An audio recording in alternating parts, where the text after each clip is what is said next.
Nunca pensé que el veneno pudiera servirse en un plato de sopa caliente, en la misma mesa donde tantas veces compartí risas y plegarias con mi hijo. Esa noche descubrí que el hogar, el refugio que había construido con sacrificio y fe, se había convertido en una trampa mortal. Antes de continuar, comenta aquí de donde me escuchas y suscríbete al canal. Eso me ayuda a llevar esta confesión a más personas, porque mi historia no debería quedar en silencio. Lo que vi, lo que sentí en ese instante, fue el derrumbe de todas mis certezas. La traición no vino de un enemigo lejano, sino de las manos que yo misma había cuidado con ternura durante años. Sentí que el aire me faltaba, que las paredes de la cocina se cerraban sobre mí mientras mis ojos intentaban negar lo que estaban presenciando. Andrés, el niño al que adopté para darle un futuro, y Clara, la mujer que trajo a nuestra casa con promesas de familia, mezclaban un polvo extraño en mi comida. El olor, apenas perceptible, se mezclaba con el aroma del guiso que yo misma había enseñado a preparar. Quise creer que era un error, que mi mente jugaba conmigo, pero la certeza me atravesó como un cuchillo.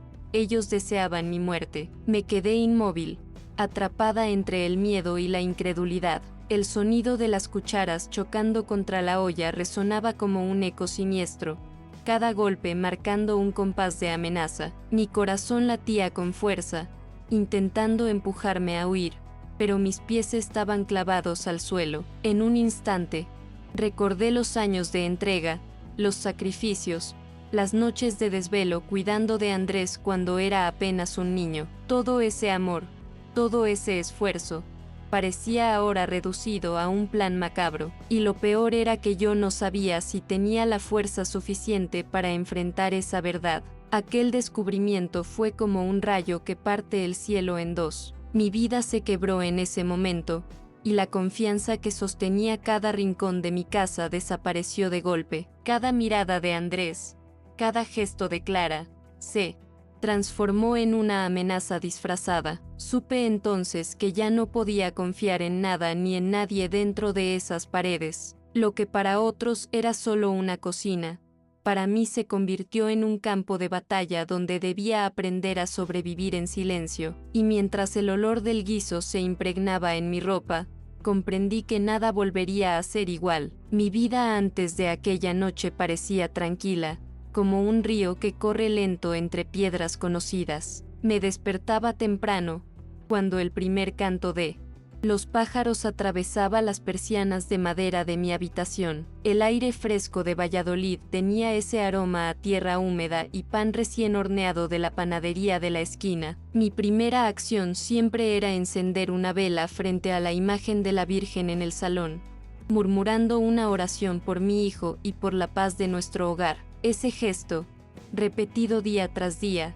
era mi ancla, la forma en que empezaba con calma la jornada. Nunca pensé que ese equilibrio, casi ritual, pudiera romperse tan brutalmente. Después de la oración, me dedicaba a las tareas de la casa. El suelo de baldosas antiguas, gastado por los años, siempre necesitaba una pasada de escoba y luego de trapo húmedo. El sonido del agua corriendo en el cubo me hacía compañía, como si la casa respirara conmigo. Me gustaba sentir el aroma del jabón mezclarse con el del café que Andrés solía preparar en silencio, sin hablar demasiado por las mañanas. Clara, en cambio, entraba en la cocina con pasos suaves, con esa sonrisa discreta que me parecía educada, aunque distante. Yo interpretaba su reserva como timidez, sin imaginar que debajo de esa apariencia se escondía algo más oscuro. La vida en nuestro barrio era simple, pero llena de detalles que daban sentido a los días. Las calles estrechas estaban adornadas con macetas de geranios y bugambillas que las vecinas cuidaban con esmero. Cada casa tenía su propio ritmo, pero todos nos conocíamos de alguna manera. Saludos breves, comentarios sobre el clima, recomendaciones de médicos o de tiendas. En la iglesia, cada domingo, las bancas se llenaban de rostros familiares que rezaban con devoción, y yo sentía que pertenecía a esa comunidad, a ese tejido humano que me sostenía. Esa pertenencia me daba fuerza para enfrentar las pequeñas soledades de la vida. Mi hijo Andrés siempre fue un hombre reservado, algo callado, pero con un sentido de responsabilidad que yo valoraba profundamente. Desde pequeño mostró un carácter serio, como si llevara sobre los hombros un peso mayor que el de otros niños. Yo pensaba que esa madurez era fruto de su historia,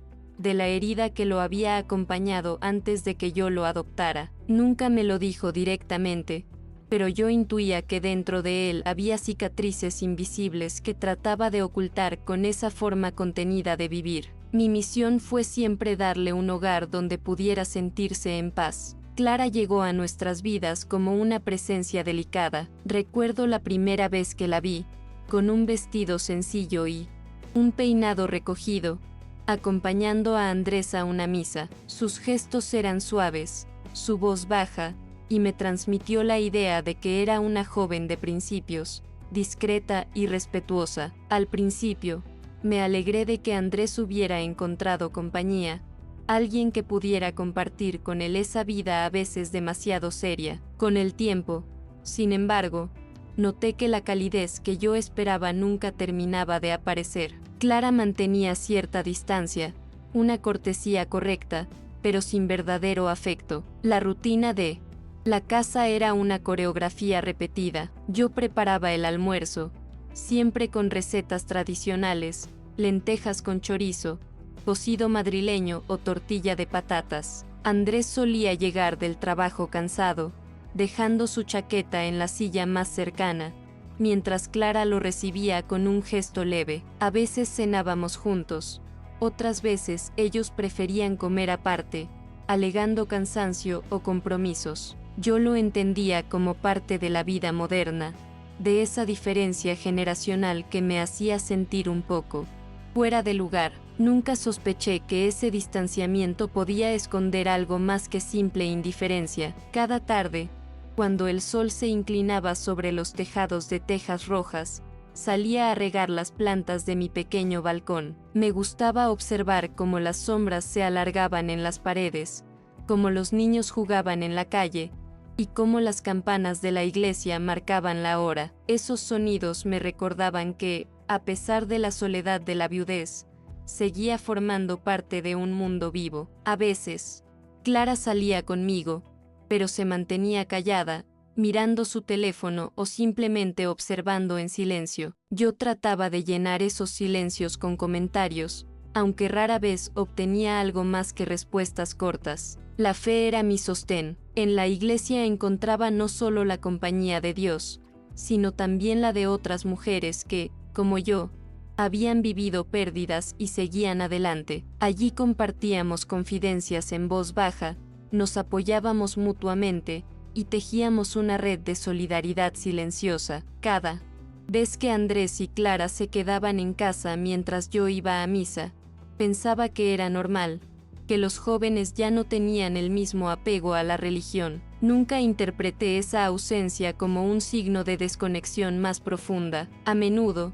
visitaba a mi hermana Carmen, que vivía en la ciudad vecina. Ella siempre me recibía con un abrazo fuerte y un café recién hecho. Hablábamos durante horas sobre nuestras vidas, sobre los recuerdos de la infancia y sobre nuestros hijos. Carmen tenía un carácter más fuerte que el mío, más directo, y a veces me decía que yo confiaba demasiado en la gente, que debía ser más desconfiada. Yo sonreía, creyendo que exageraba. No me imaginaba que, en poco tiempo, sus palabras sonarían como una advertencia que no supe escuchar. El barrio tenía esa peculiaridad de estar lleno de ojos. Cada ventana parecía una atalaya desde donde se observaba la vida de los demás. Las vecinas eran rápidas para comentar si alguien llegaba tarde, si una pareja discutía o si alguien dejaba la basura fuera de lugar. Yo procuraba mantenerme al margen de los chismes,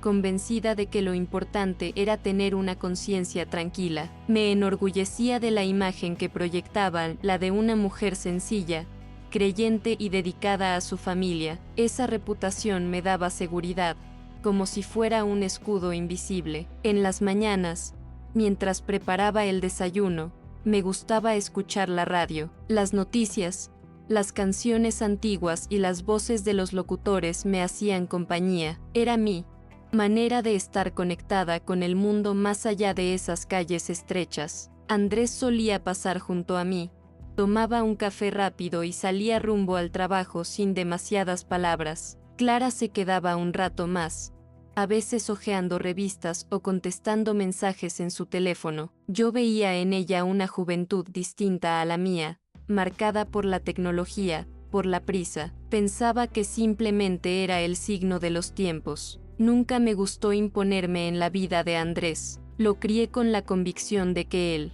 amor debía ser libre, que yo debía darle herramientas para volar, no cadenas que lo retuvieran. Quizás esa misma filosofía me llevó a no hacer preguntas incómodas, a aceptar su forma de ser y de relacionarse con Clara sin demasiadas exigencias. Confiaba en que el respeto mutuo era suficiente para mantener un hogar estable. Ahora sé que, a veces, la confianza ciega puede convertirse en la peor de las trampas. Recuerdo que, en las noches, cuando la casa quedaba en silencio, solía sentarme junto a la ventana con una taza de té caliente, miraba las luces de las otras casas encenderse y apagarse, escuchaba los murmullos lejanos de conversaciones y risas. Ese momento de quietud era mi favorito, porque me permitía agradecer por lo que tenía: un techo, un hijo, una nuera, y la certeza de que mi vida, aunque sencilla, estaba completa. Esa gratitud era auténtica, aunque ahora sepa que estaba sostenida por una ilusión frágil. Había también momentos de celebración. En Navidad, adornábamos la casa, con luces y un pequeño Belén que guardaba desde que Andrés era niño. Yo me emocionaba al ver las velas encendidas y al escuchar los villancicos sonar en la radio. Clara participaba en esas tradiciones, pero con una especie de obligación distante. Aún así, yo lo interpretaba como timidez y me esforzaba por incluirla, creyendo que el tiempo haría crecer el cariño. Hoy, mirando atrás, comprendo que a veces los gestos fríos no son falta de costumbre, sino señales de un corazón que nunca quiso estar presente. Mis vecinas solían decir que yo tenía un carácter confiado, que veía siempre lo mejor de la gente. Yo lo asumía como una virtud, un reflejo de mi fe en Dios y en la bondad humana. Nunca quise pensar mal de nadie, y menos aún de aquellos que vivían bajo mi techo. Creía que la sospecha ensuciaba el alma, que era mejor mantener el corazón limpio. Ahora, esas palabras me suenan ingenuas, como el eco de una mujer que prefería cerrar los ojos antes que enfrentar la verdad. En ocasiones, Andrés me pedía dinero para cubrir algunos gastos. Yo nunca dudaba en ayudarlo, aunque eso significara recortar mis propios caprichos. No era mucho lo que tenía, pero lo compartía con él, convencida de que todo sacrificio valía la pena si servía para darle estabilidad. Clara rara vez participaba en esas conversaciones. Permanecía callada, observando, como si su silencio guardara un secreto. Yo lo interpretaba como respeto, sin entender que a veces el silencio es una máscara que esconde intenciones. El tiempo con Clara fue siempre ambiguo. Había días en los que me parecía más cercana, me acompañaba al mercado, comentaba sobre recetas, incluso me ayudaba a doblar la ropa, pero otras veces se mostraba fría, ausente, casi hostil en su indiferencia. Yo oscilaba entre la esperanza de que nuestra relación mejorara y la resignación de que quizás nunca seríamos realmente cercanas. Pensaba que lo importante era la paz en la casa, aunque esa paz estuviera sostenida por un equilibrio frágil. Si cierro los ojos, todavía puedo sentir la textura áspera de las sábanas que lavaba cada semana, el aroma del pan tostado por las mañanas y el rumor constante de pasos en el pasillo de nuestra casa. Esa era mi vida, un conjunto de pequeños gestos que me daban la ilusión de estabilidad. No había lujos, no había grandes ambiciones, solo la certeza de que, a pesar de las pérdidas, había logrado construir un hogar donde valía la pena vivir. Y quizá por eso, el golpe de la traición fue tan devastador. Cuando miro hacia atrás, me doy cuenta de que los signos estaban allí, desperdigados en los gestos, en los silencios, en las ausencias. Pero en aquel entonces, yo no los veía. Vivía aferrada a la idea de que el amor que había entregado era suficiente para mantener la lealtad de quienes me rodeaban. Esa confianza era mi mayor orgullo, y al mismo tiempo, mi mayor vulnerabilidad. Yo pensaba que mi historia era la de una mujer que había sobrevivido al dolor de la viudez y que había encontrado en su hijo adoptivo y en su fe la razón de seguir adelante. Nunca imaginé que esa misma historia estaba a punto de torcerse hacia la oscuridad. Volví de aquel viaje sin previo aviso, cargando todavía el cansancio de los días pasados en casa de mi hermana enferma. Recuerdo que el tren llegó con retraso y que el frío de Valladolid me recibió de golpe al bajar. Caminé por las calles conocidas, ansiosa por entrar en mi casa, oler nuevamente el guiso de la cocina y abrazar la rutina. Abrir la puerta con mis propias llaves, con esa emoción discreta de quien regresa al refugio de siempre. Pero lo que me esperaba dentro no era un hogar acogedor, sino la primera grieta en todo lo que yo creía seguro. Entré en silencio, sin hacer ruido, y me dirigí directo a la cocina, atraída por el olor de la comida que se estaba preparando. El aroma tenía algo extraño, un matiz metálico que me hizo fruncir el ceño. Al asomarme, vi a Andrés y a Clara inclinados sobre la olla, vertiendo un polvo blanco con movimientos rápidos y concentrados. Fue un instante congelado,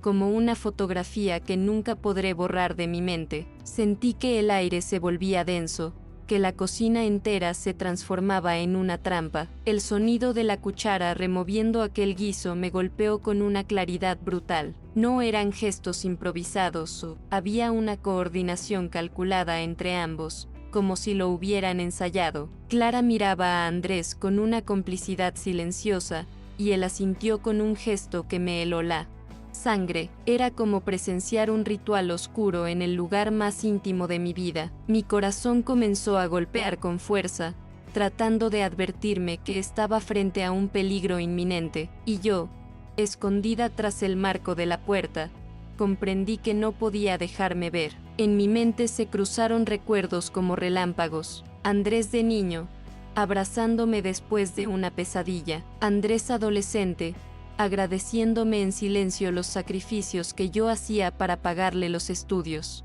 Clara, el día de su boda, tomando mi mano con una sonrisa tenue. Todo ese amor, toda esa fe, se rompía frente a mis ojos como un espejo estrellado. No podía comprender que había cambiado, que había despertado en ellos el deseo de hacerme daño, pero la evidencia era incuestionable. El veneno se mezclaba con mi comida. Me llevé la mano a la boca, conteniendo un grito que me habría delatado. Sentí un nudo en la garganta y lágrimas ardientes que amenazaban con traicionarme. El olor de la mezcla seguía impregnando el aire, mezclado con especias familiares, y esa contradicción me desgarraba. Lo que debía ser alimento y vida se había transformado en muerte servida en un plato. Mi refugio se convirtió en un escenario de horror, y yo debía decidir en segundos cómo reaccionar. Di un paso atrás con cautela, temiendo que el crujido del suelo de madera me delatara. Mi instinto me pedía huir,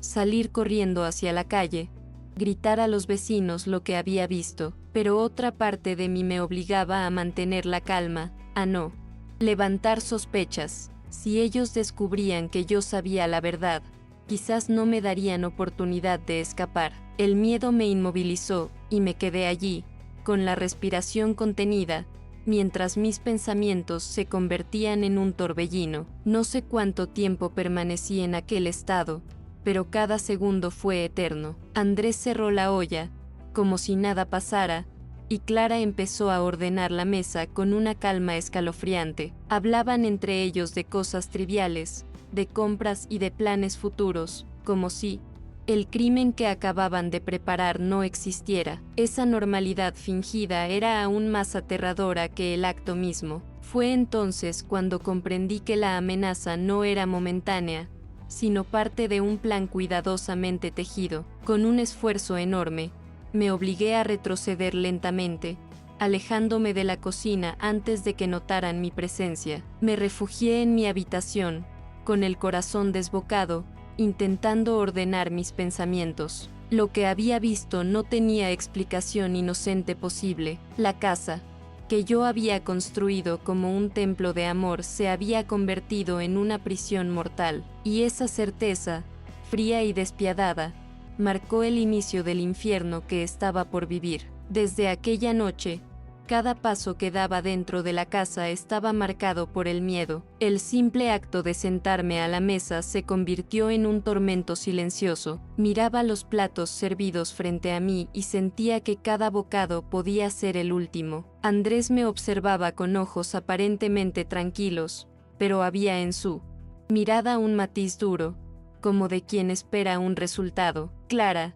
en cambio, se sentaba erguida, sonriendo con cortesía, como si nada anormal ocurriera. Yo debía fingir, mover la cuchara, sonreír de manera forzada, mientras el estómago se me encogía de terror. Pronto entendí que no podía evitar comer siempre, porque cualquier negativa levantaría sospechas. Así que recurría a estrategias silenciosas, fingía toser y dejaba la comida a medias, o la deslizaba en servilletas que luego escondía para tirarlas en secreto. Vivía pendiente de cada gesto, de cada sabor extraño. Los alimentos que antes me reconfortaban, una sopa caliente, un trozo de pan recién horneado, ahora eran amenazas disfrazadas. No había paz, solo un estado constante de alerta que me desgastaba poco a poco. La vigilancia se volvió insoportable. Clara comenzó a seguirme con la mirada en cada rincón de la casa, como si esperara sorprenderme en algo. Sus pasos detrás de mí resonaban en el pasillo, pesados aunque suaves.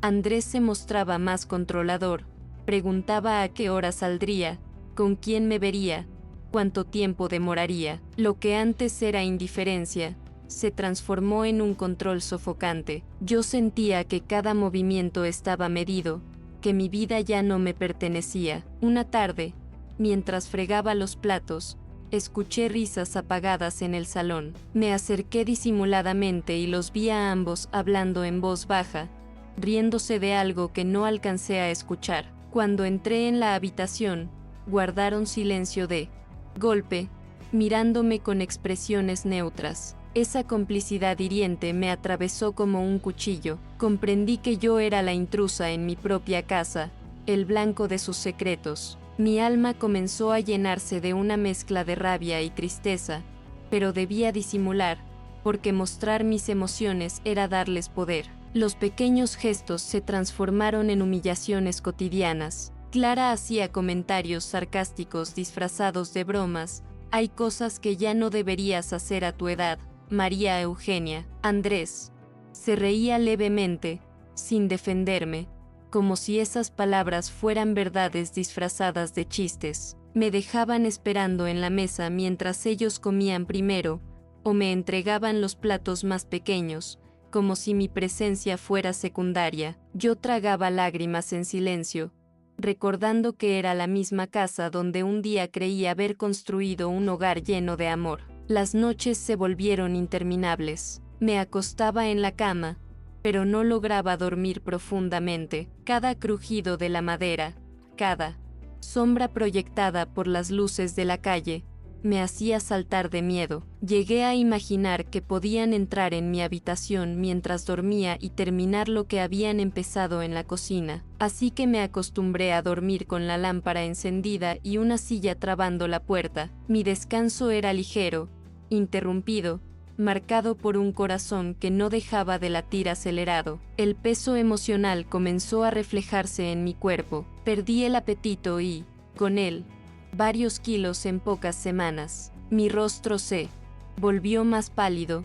Mis manos temblaban incluso al sostener un vaso de agua. Andrés comentó un día, con un tono cargado de ironía: «Mamá, deberías cuidarte más, pareces enferma». Clara asintió, con esa sonrisa venenosa que me hacía sentir desnuda frente a sus intenciones. Yo sabía la causa de mi deterioro, pero no podía decirlo sin pruebas. Esa impotencia me quemaba por dentro. Intentaba refugiarme en la iglesia, pero incluso allí me sentía perseguida. Si me demoraba en regresar, Andrés me preguntaba con insistencia qué había hecho, con quién había hablado. Clara, fingiendo interés, revisaba mis bolsas de compras para ayudarme, pero yo percibía en su mirada la desconfianza de quien busca un indicio. Mi fe seguía siendo mi sostén, pero hasta las oraciones se volvían quebradas, atravesadas por el miedo de regresar a una casa que ya no reconocía como mía. Hubo un día en que la tensión se volvió insoportable. Clara sirvió la sopa y me quedé paralizada frente al plato. Sentía un olor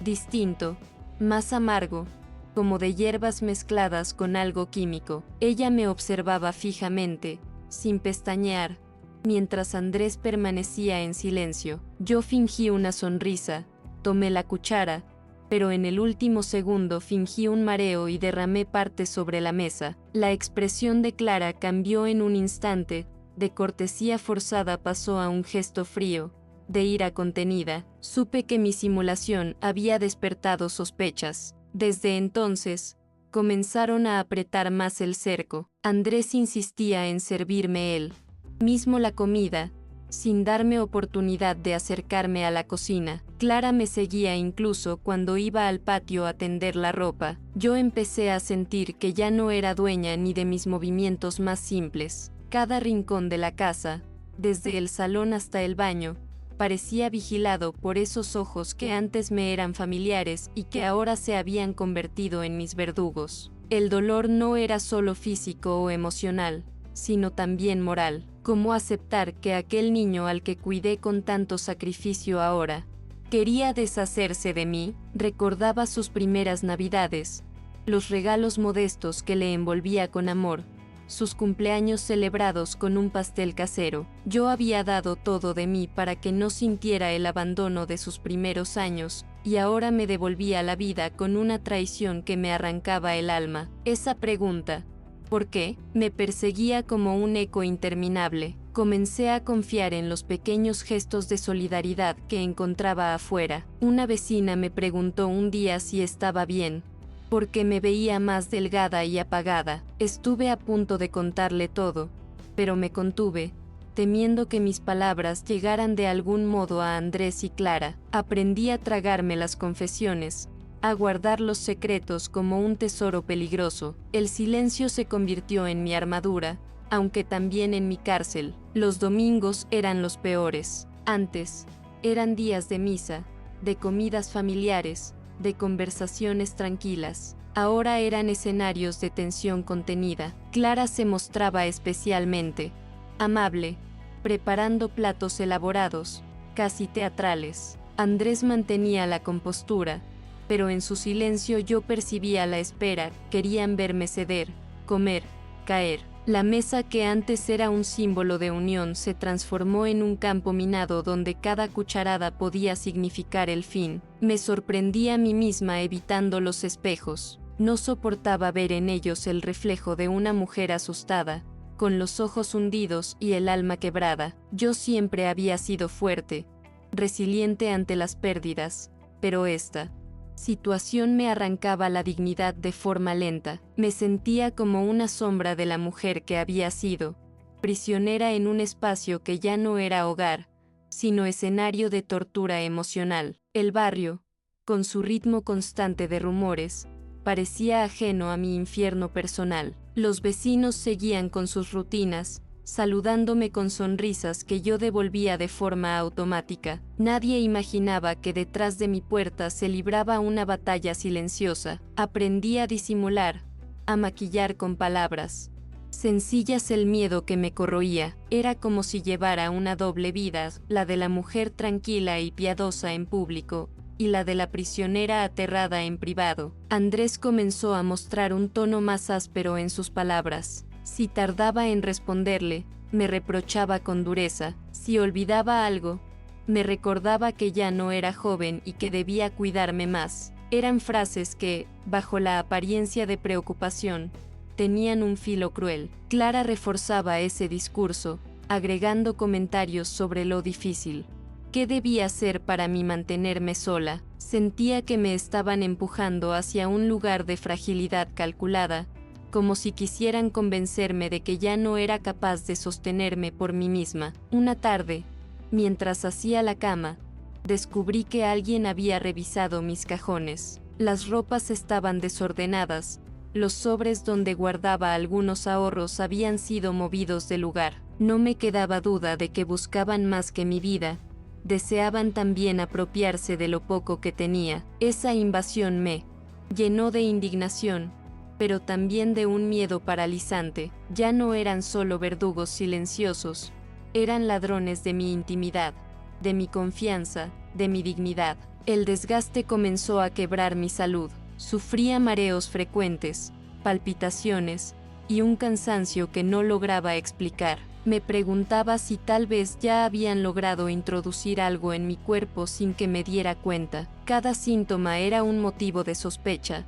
Cada malestar me recordaba que estaba a merced de ellos. Y aún así, debía seguir, fingiendo, porque la alternativa era exponerme y arriesgarme a un desenlace inmediato. Recuerdo con claridad una noche en que escuché sus voces a través de la pared. Hablaban en tono bajo, pero distinguí fragmentos: casa, dinero, tiempo. Esa conversación me confirmó lo que ya intuía: no era solo odio, era ambición. Querían quedarse con lo que tanto me había costado construir. Mis ahorros, la casa, mi legado, todo formaba parte de su plan. Esa revelación, dolorosa pero clara, me dio una nueva perspectiva. Debía resistir.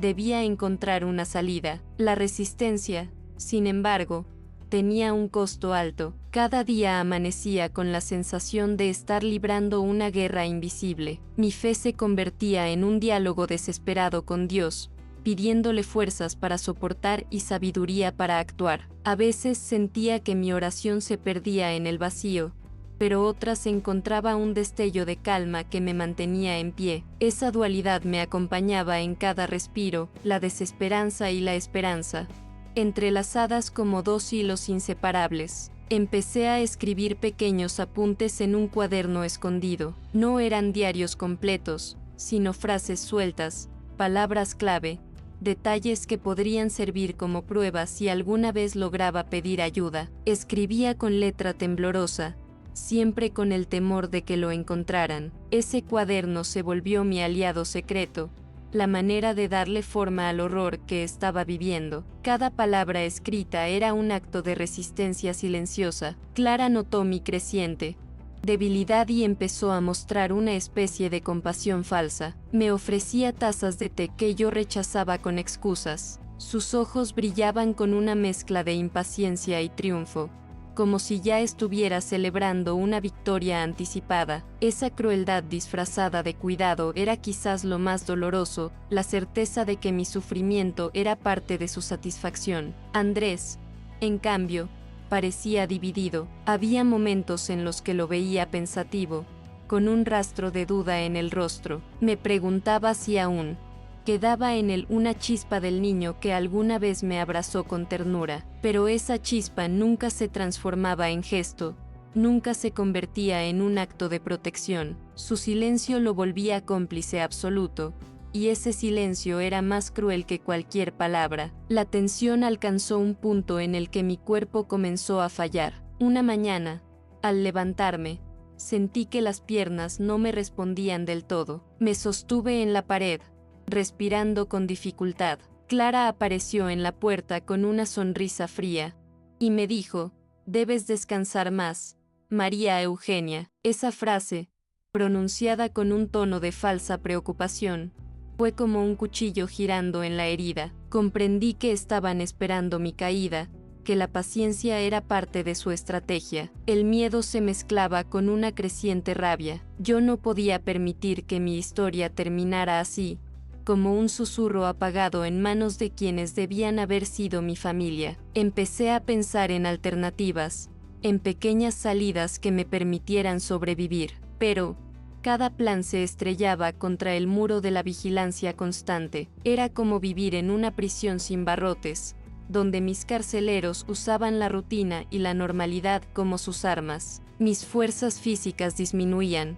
pero mi espíritu buscaba mantenerse en pie. Me repetía una y otra vez que debía resistir, que no podían arrebatarme la dignidad ni la fe. Esa convicción era lo único que me separaba del abismo de la desesperación. Cada día era una prueba, cada noche un desafío, cada respiración un acto de valentía. Sabía que el clímax de aquella pesadilla se acercaba, y debía estar lista para enfrentarlo, aunque me costara la vida. La noche en que todo se reveló de manera irrefutable aún arde en mi memoria como una herida abierta. Fingí dormir, acostada en mi habitación, mientras la casa quedaba en silencio. Mi respiración pausada era mi máscara, y bajo esa apariencia de descanso, cada músculo estaba en tensión. Escuché pasos en el pasillo, el crujir de la madera bajo el peso de Andrés. Se detuvo frente a mi puerta y sentí como mi corazón latía con tanta fuerza que temí delatarme. La sombra de su figura se filtró bajo la rendija,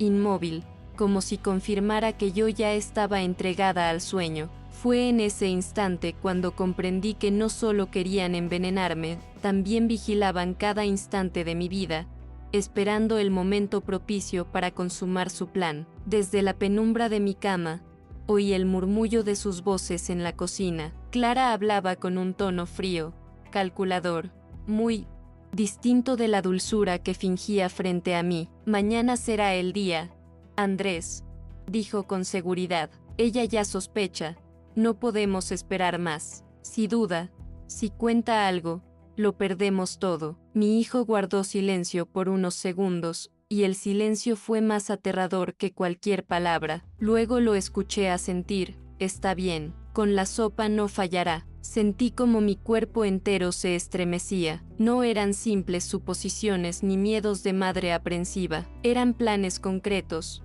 precisos, diseñados para arrancarme la vida y quedarse con todo lo que había construido. Mis ojos se llenaron de lágrimas silenciosas, pero no podía permitir que escapara ni un sollozo. Si ellos descubrían que yo estaba despierta, esa misma noche podía ser la última. Permanecí inmóvil, apretando los puños contra las sábanas, escuchando cada palabra que caía como una sentencia. Andrés preguntó en voz baja: ¿y si algo sale mal? ¿Y si alguien sospecha? Clara respondió con la frialdad de una extraña: nadie sospechará. Ella está vieja, frágil, será una muerte natural, nadie preguntará nada. Cada sílaba me desgarraba el alma. El hijo que yo crié con amor, al que le enseñé a rezar, al que abracé en sus noches de fiebre, estaba conspirando para despojarme de mi vida con la complicidad de su esposa. Fue en ese momento cuando supe que ya no había regreso posible. Mi mundo, que hasta entonces oscilaba entre la duda y la esperanza, se quebró por completo. No podía seguir engañándome pensando que era un malentendido o una exageración de mi imaginación. Había escuchado sus voces, sus planes, sus intenciones más oscuras. El hogar que había edificado con sacrificio se había transformado en una trampa mortal, y quienes deberían haber sido mi refugio eran mis verdugos. Esa certeza, dolorosa y definitiva, se convirtió en el filo que separaba mi pasado de mi futuro. Me aferré al borde de la cama,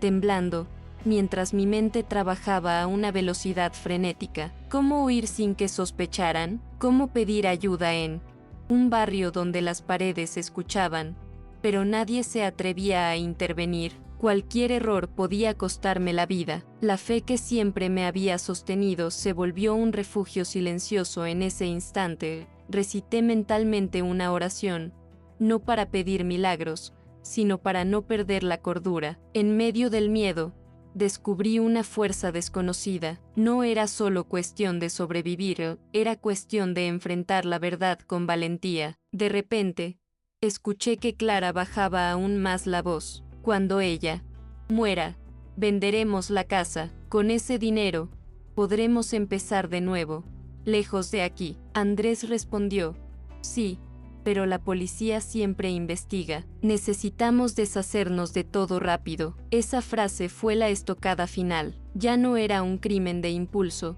ni una traición pasajera. Era un plan meticuloso, calculado, discutido en la intimidad de mi propia cocina. El veneno en mi comida era solo el medio. El verdadero objetivo era borrar mi existencia para construir la de ellos. Un torrente de recuerdos cruzó por mi mente la primera vez que abracé a Andrés cuando llegó con apenas 8 años, sus ojos asustados buscando refugio, las promesas que me hice a mí misma de nunca dejarlo solo, todo aquello que había dado por amor, cada sacrificio, cada desvelo, parecía ahora inútil, reducido a cenizas por la ambición. Quise gritar, sacudir la casa entera con mi dolor, pero me contuve. Si gritaba, moría. Si me descubría vulnerable, me silenciarían para siempre. El silencio, entonces, se convirtió en mi mayor arma. Sentí que las paredes mismas de la casa me rodeaban como cómplices mudos de aquella conspiración. Cada objeto que había elegido con cuidado, cada rincón que había llenado de recuerdos, ahora me resultaba extraño, enemigo. La mesa donde tantas veces compartimos comida se transformaba en el escenario de mi condena. La cocina en la que había preparado postres para Andrés en su niñez, ahora era un laboratorio de muerte. El veneno, escondido en frascos inocentes, había convertido mi hogar en un campo minado. Sabía que no podía enfrentar a Andrés y Clara directamente. El riesgo era demasiado grande. Ellos ya habían tomado la decisión de eliminarme, y yo era solo un obstáculo más en sus planes. Confrontarlos en ese momento sería provocar el desenlace inmediato. La única opción era fingir. Fingir que no había escuchado nada, que seguía siendo la madre confiada, vulnerable, entregada. Fingir que su farsa todavía me engañaba, mientras buscaba, en silencio, una salida. Era un juego de sombras, una danza entre la vida y la muerte, donde cada gesto debía ser calculado. La madrugada avanzaba, y yo seguía inmóvil en la cama, con los ojos abiertos en la oscuridad. La respiración pausada era mi única defensa. El miedo, sin embargo, ya no era solo un enemigo, se convirtió en un motor. Comprendí que sobrevivir dependía de mi astucia, de mi capacidad para engañar a quienes ya me habían condenado. El amanecer, que tantas veces había significado esperanza, se convirtió en la señal de una cuenta regresiva. Sabía que, al salir el sol, la sopa envenenada estaría sobre la mesa, y que ese día podía ser el último de mi vida. Cuando finalmente escuché que se retiraban a su habitación, cerrando la puerta con un golpe seco, dejé escapar un suspiro contenido. No era alivio,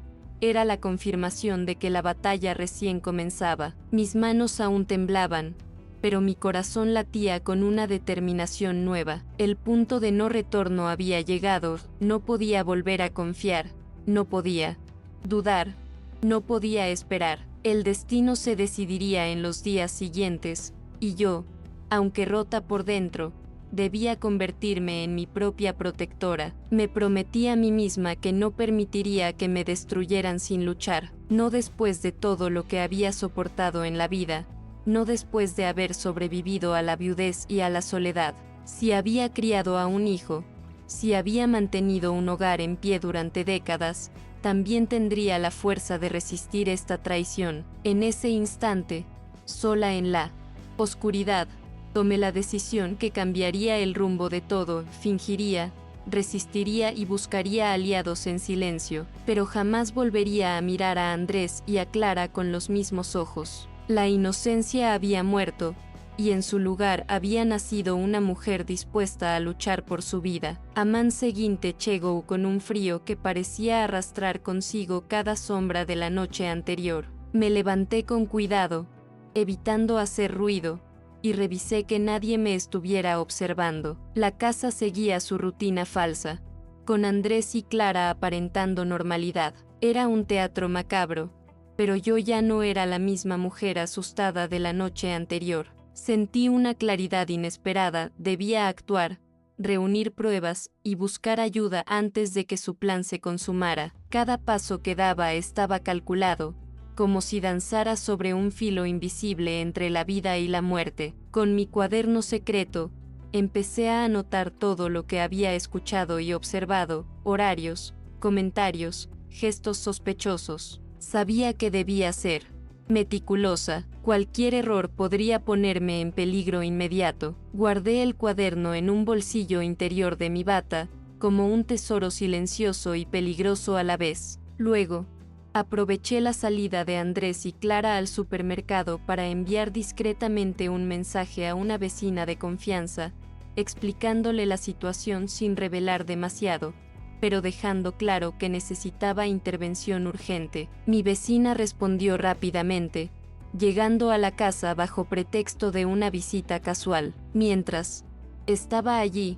logré mostrarle el cuaderno, detallando cada plan que había escuchado. Su rostro cambió de sorpresa a preocupación, y comprendí que finalmente tenía un aliado. Ella me animó a mantener la calma y me ayudó a contactar a la policía, quien decidió enviar un equipo para investigar discretamente antes de que se consumara el intento de envenenamiento. Cuando Andrés y Clara regresaron, yo ya había preparado todo para aparentar normalidad.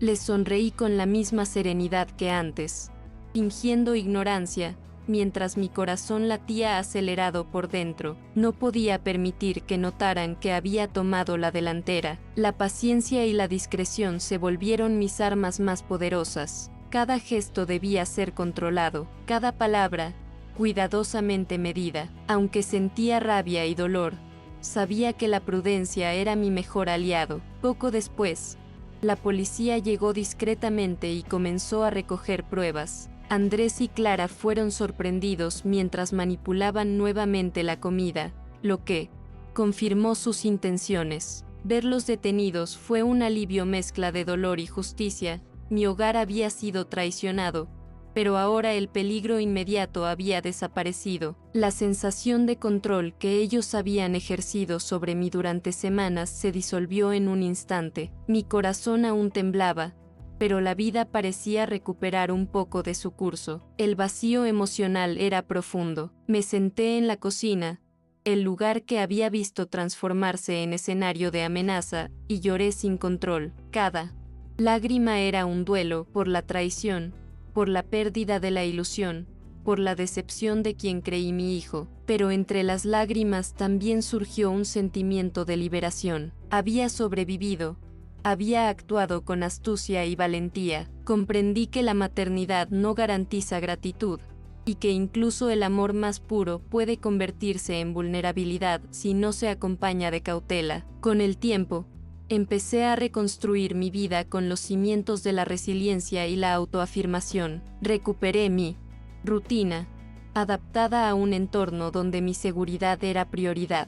Aprendí a confiar solo en quienes demostraban sinceridad y respeto. La fe, que siempre había sido un refugio, se volvió también un faro que guiaba mis decisiones. Cada día, al levantarme, me recordaba que había sobrevivido no solo al peligro físico, sino a la traición de quienes más amaba. Aunque el dolor seguía presente, encontré apoyo en amigos y vecinos que respetaban mi historia y valoraban mi fortaleza. Comprendí que no estaba sola, que la comunidad podía ser un refugio real cuando la familia falla. Esa red de confianza se convirtió en mi nueva fuerza, y me enseñó que reconstruir la vida después de una traición profunda es posible cuando se busca apoyo sincero y se actúa con determinación. El hogar, finalmente, recuperó sus sentidos. No era el mismo que antes, pero ahora estaba marcado por la seguridad, la prudencia y la independencia emocional. Cada objeto,